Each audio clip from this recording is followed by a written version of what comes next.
Hello everyone, welcome again. Today we are going to explore the most powerful aspect of Power BI, that is time intelligence function.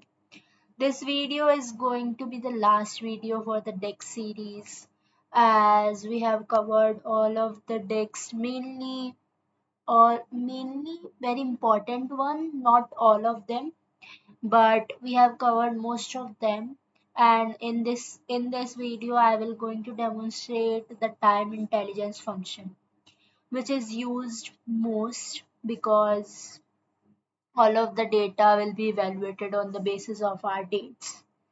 So that is very important part of our building our report. These functions allow you to perform complex calculation that is occurred over time and which is essential for any time based analysis. So let's get started with first up we have total YTD function, and this function calculate the year to date total of a measure. It is perfect for comparing cumulative totals up to specific date within the current year. So imagine we have a sales data set and we want to calculate the total sales year to date. So let's perform it. Let me create a new measure.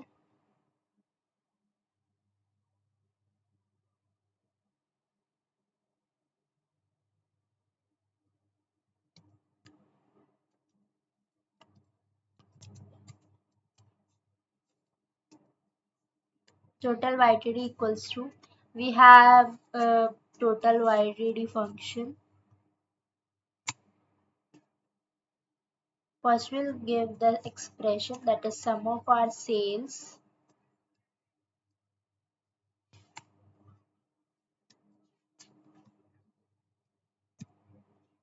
and we will pass on to the dates that we have created in the previous video, that is calendar date update. This might give an error because we have not defined the relationship between both of the tables. Let's see if it is defined or not.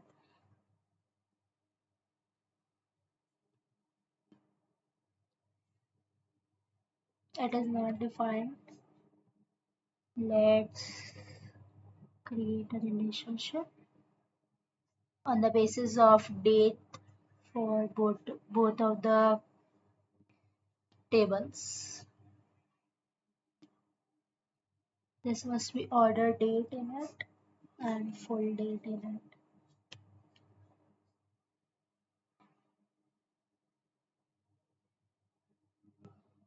Calendar date,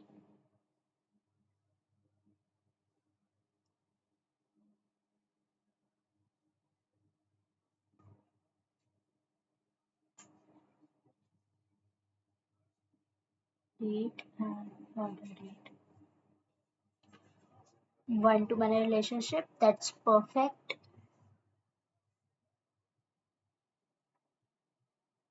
So let us see our total YTD.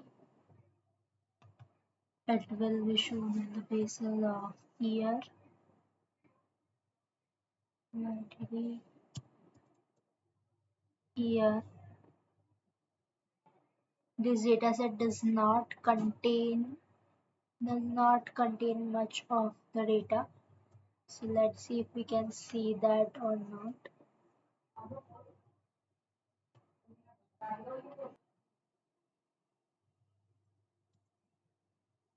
Total YTD and year.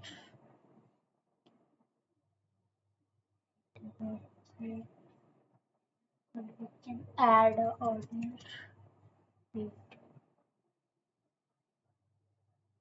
There's a lot of data. Let me add it into matrix format and let's focus mode. So you can see that we have 6th of January that is 12,133, and uh, 9th of January will be 23,565. So 10th of January will have the addition of both of these. So this is what YTD does. It adds your data and it will give you cumulative YTD reports. So if I add sum of sales,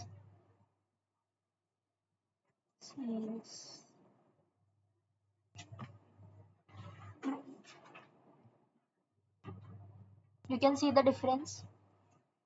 The main the main sales for 9 January is 11,000. It has become 23,000 because of the addition of this previous 12,000. Then same goes for 10th of January. It has become 30,000 because of the cumulative sales of 6th of January and 9th of January. So this is about total YTD. Let's move on to next function, that is same period last year function. This function return a set of dates from the same period in the previous year. It's useful for year over year comparison. Let's say we want to compare this year's sales with the same period last year. And here is we are going to create a new measure.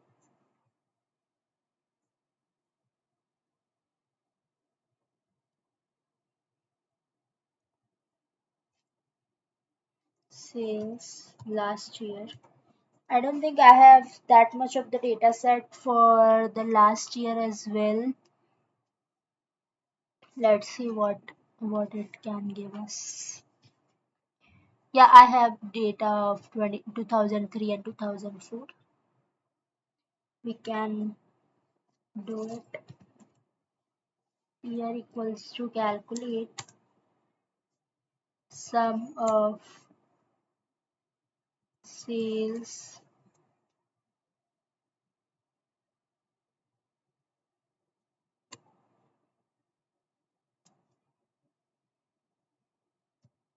same period last year,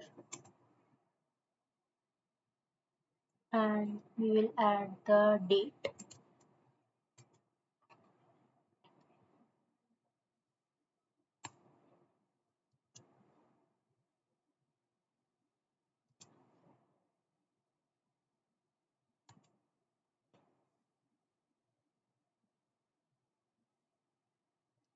So let's see what it has given us.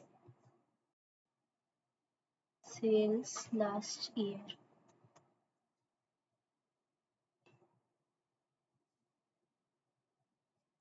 So we can see that in 2003 there is no data of last year.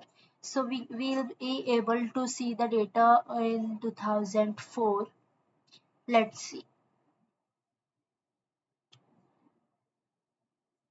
2004 has started. We can see that values are started coming. Let's open it in the focus mode. In the 29th April 2003, the sales value was 50,000, and so it is displaying in 2004. So by this we can get the growth of the sales. Like some of the sales for 2004 is 28,000, but it was 50,000 in previous year. So that is the decrease of growth. And in 7th of May 2004, 2003 was in lead, whereas on 8th May 2004, 2004 is in lead for 7th May, and for 8th May 2003 in lead. So we can get the clear understanding of or the comparison about both of these years with the help of same period last year. So let's move on to the next function, that is dates YTD. This function returns a set of dates from the start of the year to specified date, like 1st of January to specified date like today. Okay, so it is similar to the total YTD but provides more flexible use in different calculation. For example, if we want to create a custom year to date calculation, we can use date YTD. I don't want the sales for whole year. I want the customized date so that I can get the sales for uh, start of this year and the specified date like June. So that's what I'm talking about. Let's create a measure for it.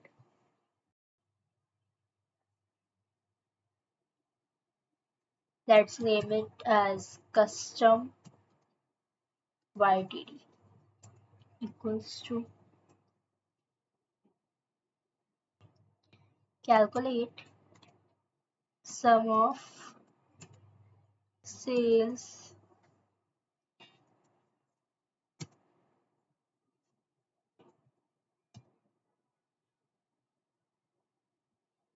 dates YTD.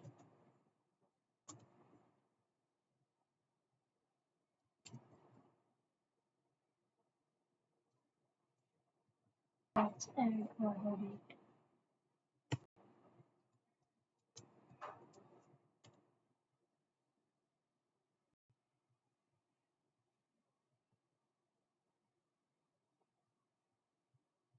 So it will be visible as same, nothing more. Let me edit it, or I don't want to edit it because it will be showing the data of last order date. That will be, let's see what is the order date. Last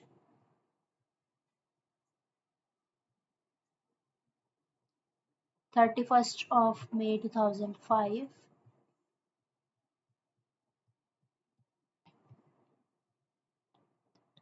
Let me sort it.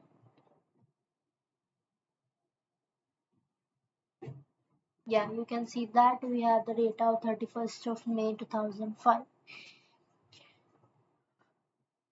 So let's see if I have another date column in my data set. No, I only have this date column, so I cannot be more specific about this total YTD and dates YTD. So I will cover this in the next video if you want to. We will move on to next function, that is parallel period. It is very powerful function. It shifts a set of data by specific number or specified number of interval such as months, quarter or years. This is great for comparing data across different periods. Let's use the parallel period to compose sale for the previous quarter. So let's create one measure. It will sales previous quarter,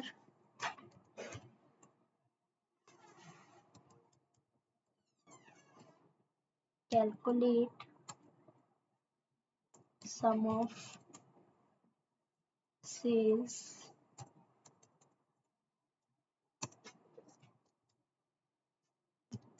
parallel period and order date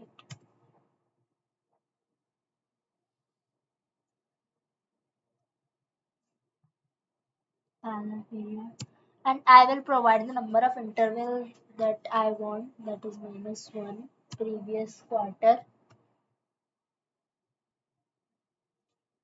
and I will specify the interval like I want the quarter or day or year.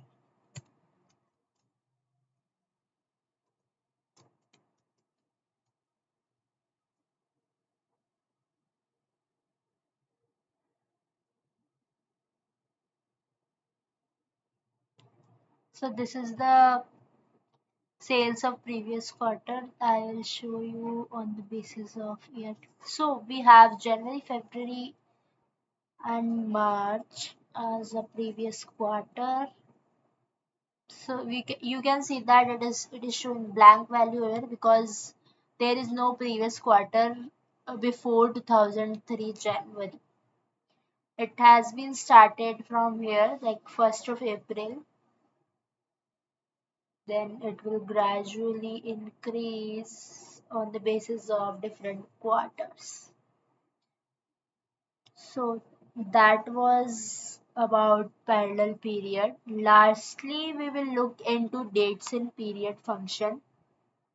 This function returns a set of dates that includes the interval you specify, such as day, months, or years, leading up to specified end date. For instance, if we want to calculate a moving average of sales over the last 30 days, we can use dates in period. So let us create a new measure for it.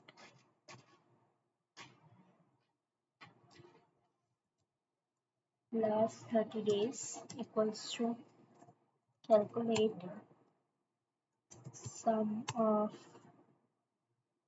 sales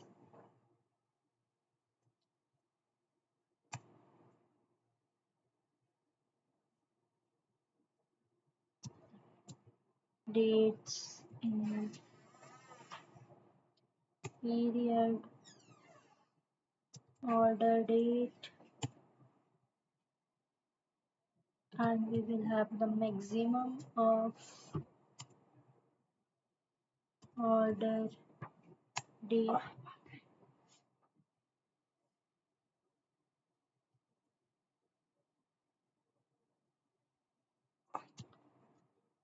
for 30 days. That will be minus 30, 20.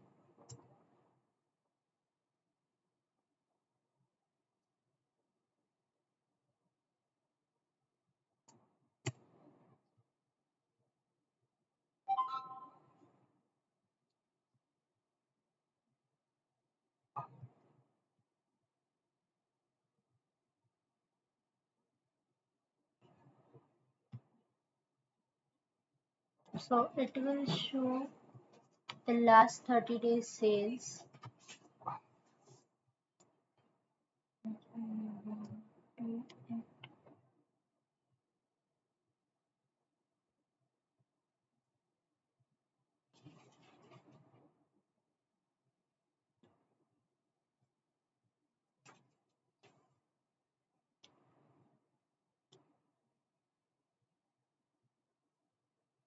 So when January ends, you will be seeing the difference between the dates. Let me sort it. Difference between the values. Here January is ended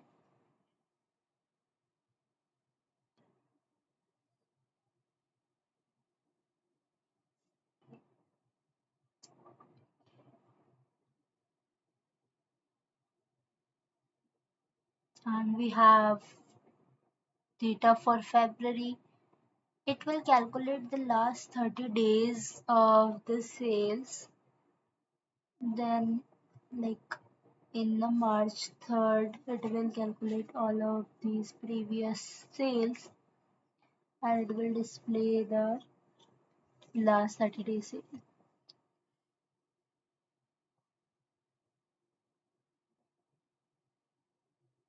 So that's it for today. We have covered some essential time intelligence function in Power BI.